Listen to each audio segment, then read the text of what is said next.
Bueno, mi hermano, vamos a estar orando para iniciar. Bendito Dios, te damos gracias, Señor, porque nuevas son tus misericordias cada mañana. Te damos gracias, Señor, porque tú has dispuesto en nuestro corazón el que hoy podamos despertarnos, Señor. Y qué mejor manera de hacerlo, Señor, sino desde temprano escuchar tu palabra. Te damos gracias, Señor, y te pedimos que si es tu voluntad, pongas este querer cada día en nuestro corazón, Señor, y que no querramos escuchar otra cosa sino solo tu palabra. Que podamos, Señor, tenerla a ella como la lumbrera en nuestro camino, Señor, cada día.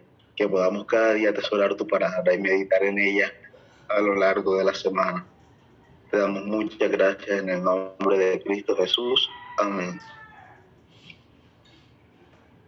Bueno, mis hermanos, para el día de hoy nos corresponde el Salmo capítulo 34. Este salmo titulado Salmo de David, cuando mudó su semblante delante de Abimelech y él lo echó y se fue. Este es el título que recibe este capítulo. Pero antes de entrar de lleno al capítulo, quiero recordar primero el contexto histórico en el que se registra este salmo. David se entera de que Saúl quiere matarlo, por lo que entonces decide huir de Israel y se interna en tierra filistea.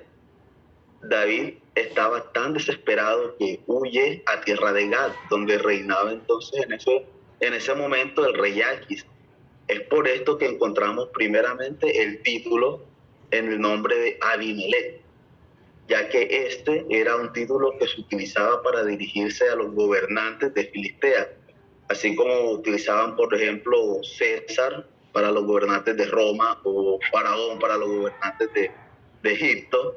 Para los gobernantes de Filistea se utilizaba este término Abimelech. Entonces David, para no dejar ser arrestado, finge estar loco. El salmista comenzó a escribir por todas las paredes, dejó correr su saliva por la boca ante el rey Aquis, y por esto es que dice, mudó su semblante delante de Abimelech. Y este entonces, al verlo en ese estado en el que se encontraba, lo que hace es echarlo fuera. David sale entonces de la tierra de Gad y se refugia en la cueva Aulán, donde muy probablemente describen que escribió este capítulo. Con este contexto entonces, mis hermanos, trato de demostrar cómo era la situación del salmista al momento de escribir este salmo.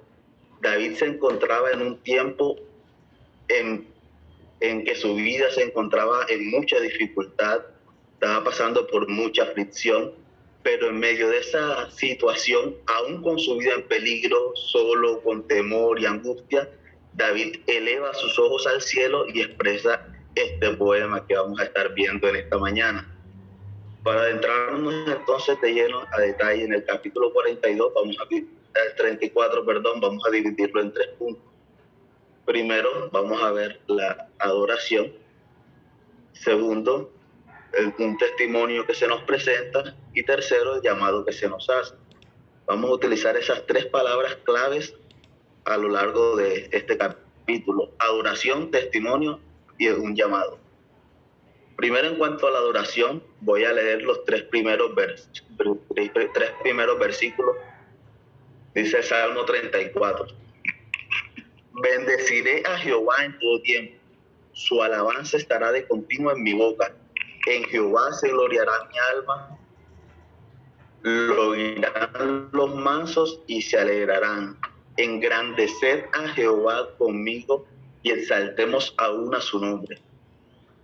Podemos resaltar muchos aspectos que son bastante explícitos sobre la vida de adoración, empezando primeramente por presentarla como una adoración voluntaria que nos está mostrando el salmista. Él dice, bendeciré, a pesar de la situación que estaba viviendo, y por eso iniciaba mostrando el contexto histórico. A pesar de esa situación de aflicción, el salmista decide bendecir a Jehová.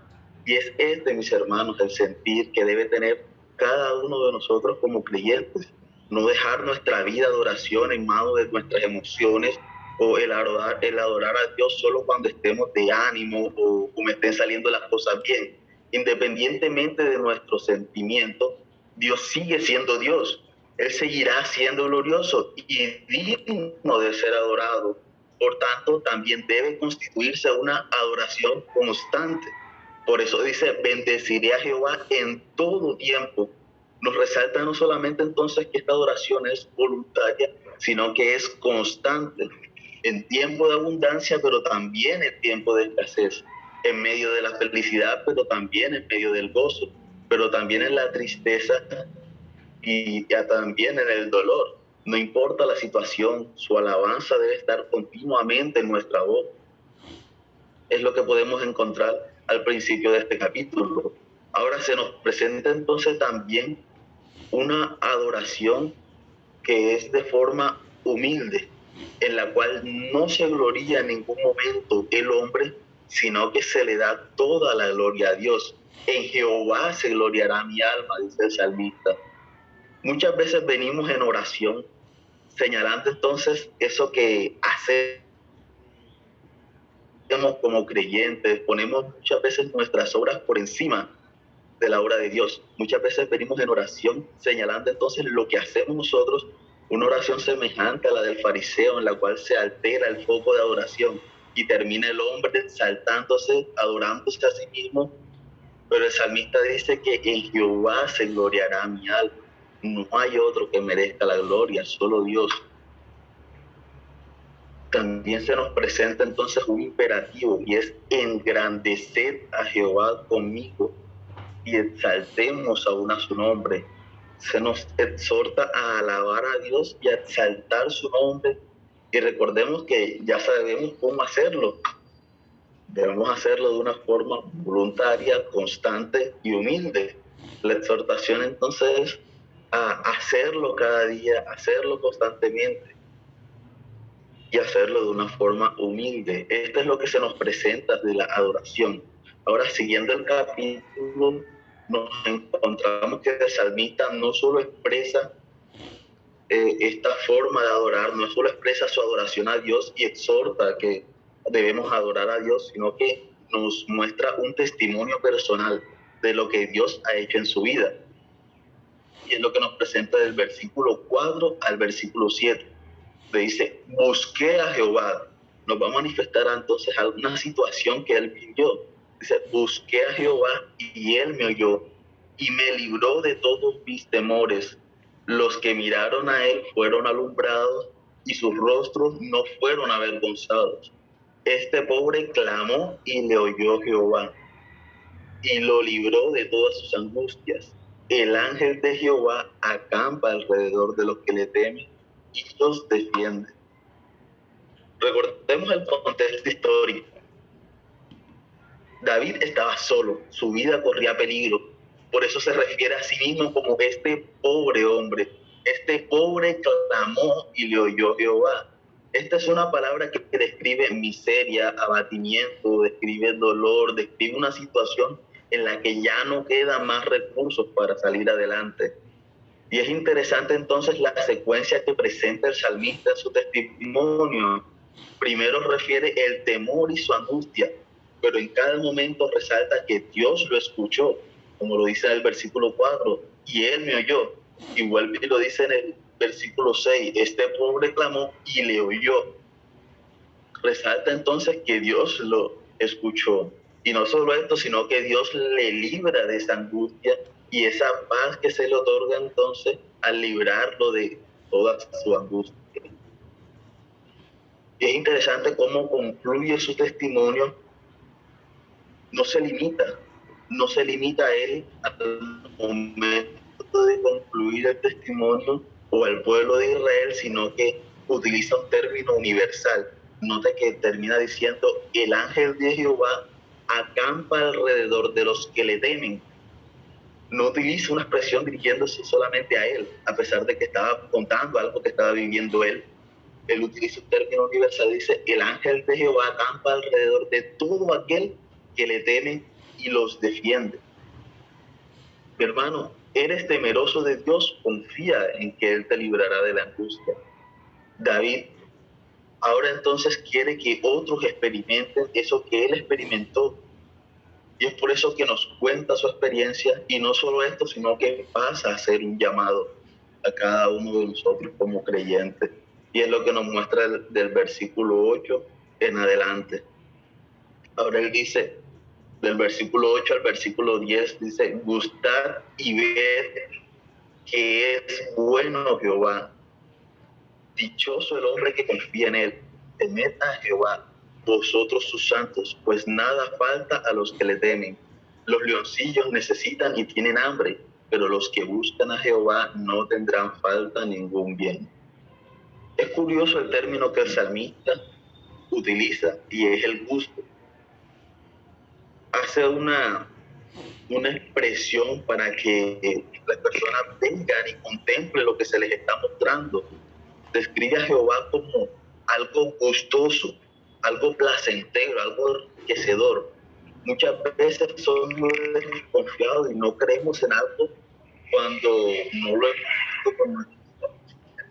Te dice, ven, gustad, ved cuán bueno es Jehová. Mi hermano, venid y ved que ese Dios tan lleno de amor que entregó a su Hijo por ti, escucha tus oraciones y te libra de la angustia. Dichoso el hombre que confía en Dios, ese Dios que escucha tu oración, y no solo esto, sino que te cuida y te sustenta. Por eso dice, pues nada falta a los que le temen. Los leoncillos, que son los hijos del rey de la selva, ellos necesitan y tienen hambre. Un león entonces no puede darle lo que necesita, pero los que buscan a Jehová no tendrán falta de ningún bien, dice el salmista. Qué maravilloso. Es por esto que David exhorta entonces a poner atención en sus enseñanzas. Nos dice ya en el versículo 11, venid hijos, oídme, el temor de Jehová os enseñaré. El salmista es un llamado a venir y a aprender el temor de Jehová, que sentamos el temor de Jehová, y con temor hago referencia a ese sentir de asombro, de reverencia ante este Dios tan glorioso, tan majestuoso. Este temor que en muchas ocasiones se describe como el principio de la sabiduría, como lo mínimo que debe saber aquel que quiere ser sabio, es el temor a ese ser tan majestuoso, ese temor que se debe manifestar en una vida de obediencia a la voluntad revelada de Dios.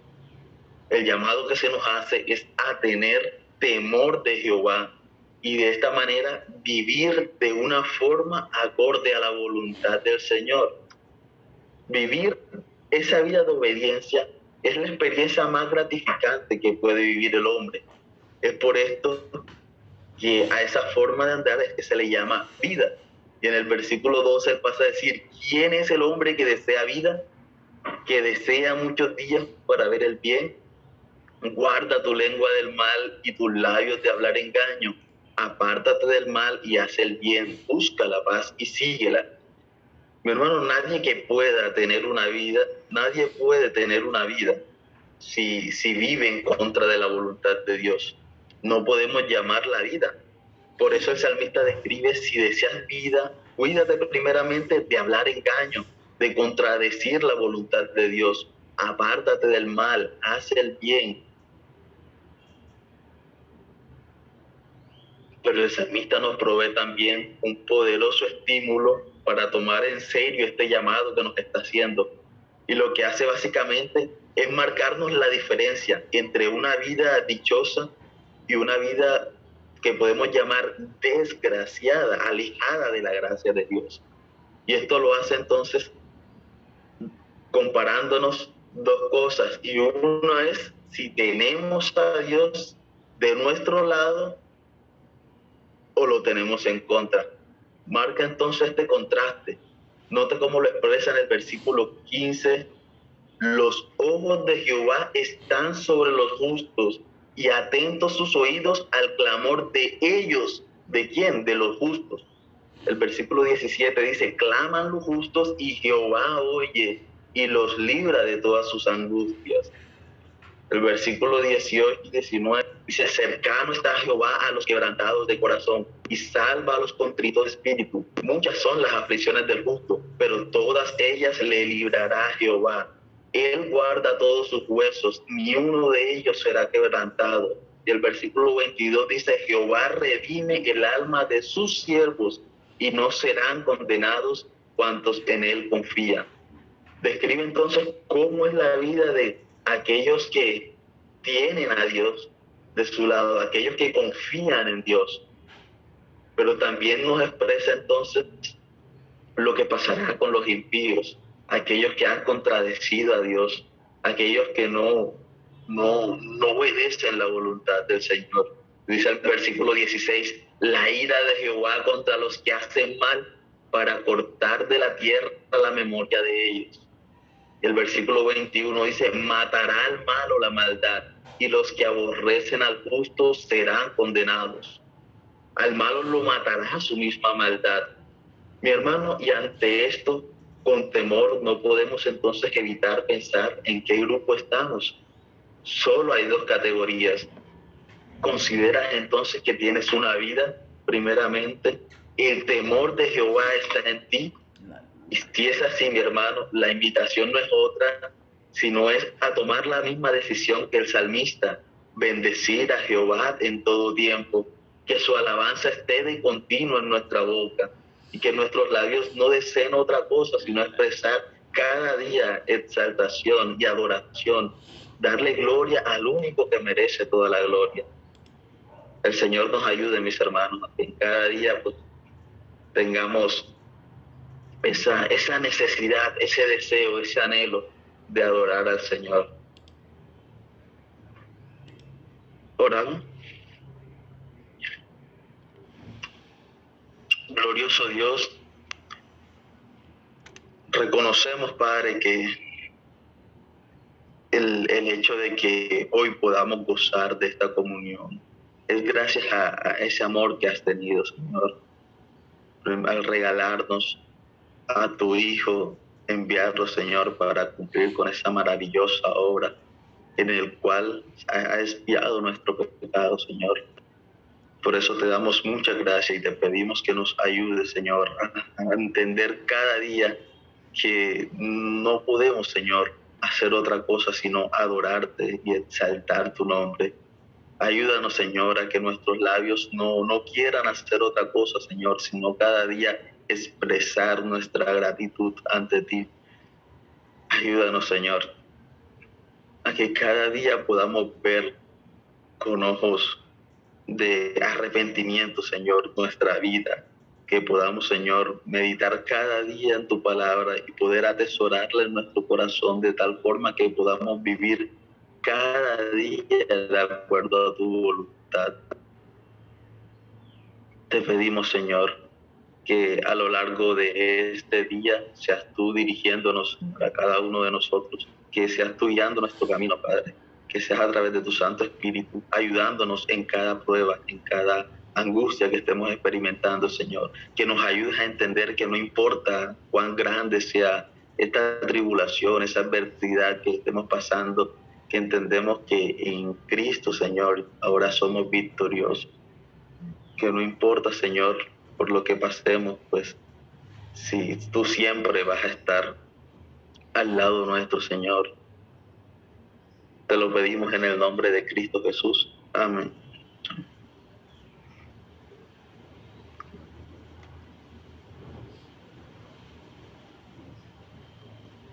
Gracias a Dios, Edward, por tu vida, por lo que el Señor ha permitido en tu mente, por la claridad en que tú puedes ver los textos bíblicos. Yo doy gracias a Dios por eso, porque puedes también guiarnos con sencillez, dando gracias por este devocional, recordando el impacto que debe tener en nuestra vida las palabras del salmista. Decir e invitar de esa manera en el versículo 8: gustad y ved que es bueno Jehová. Es muy fácil decir esas cosas cuando todo a nuestra vista está en orden, cuando todo ocurre como lo esperábamos. pero el salmista está huyendo de su enemigo con la muerte detrás, se refugia y es rechazado, no hay sino una cueva donde esconderse. Así que ver la bondad de Dios en medio de la dificultad se requiere fe, se requiere de verdad conocer al Dios que cuida de nosotros. Creo que es muy diciente este salmo para cualquiera de nosotros que pudiera estar turbado el día de hoy. Muchas gracias, Edward, porque significa la tranquilidad para nuestro corazón. Gracias. Sí, mi hermano Edward, yo también quiero darte las gracias porque, de verdad, nosotros siempre, cada día nos debería causar a todos el hecho de que tengamos un Dios tan misericordioso, que nos ha ayudado a lo largo de toda nuestra vida. Podamos siempre tener este sentir de que Él nos sorprende cada día con nueva misericordia. El solo hecho de tener este espacio, nosotros como varones, una muestra de su amor y misericordia para con nosotros, un medio de gracia que nos ayuda en medio de cualquier tribulación o mal momento que estemos pasando, porque nosotros mismos, Dios nos ha permitido este medio para que nos estamos apoyados los unos a los otros con palabras y porque somos un solo cuerpo. Gracias, mi hermano, muy oportuno, y Dios quiera y permita que todos pongamos en obra y seamos obedientes ante las instrucciones de nuestro Señor.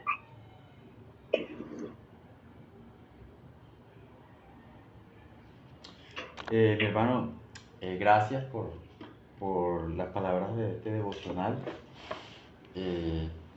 Lo guiaste de una manera sencilla y bastante productiva. Solamente quiero resaltar lo que dijiste en el versículo 11 y 12. Venid, hijos, oídme, el temor de Jehová os enseñaré. ¿Quién es el hombre que desea vida, que desea muchos días para ver el bien? Guarda tu lengua del mal y tus labios de hablar engaño. Pues sin duda lo que encierran los pasajes son verdades muy profundas. Realmente el pasaje lo había leído, pero digamos que no enfaticé en la verdad como tú lo hiciste. Y realmente que es algo muy sencillo. La mejor herencia que le puedes dar a tus hijos no es la casa, dinero, ni siquiera el estudio, es enseñarlos a temer al Señor. Y es algo que podemos verlo ahí, el pasaje, y nos los enseña de que de muy niños los niños deben ser encaminados para que aprendan a amar a Dios, enseñándoles que si quieren ver buena vida, pues simplemente tienen que conducirse, guardar su lengua del mal, no hablar engaño, y eso no es otra cosa que guardar los mandamientos del Señor.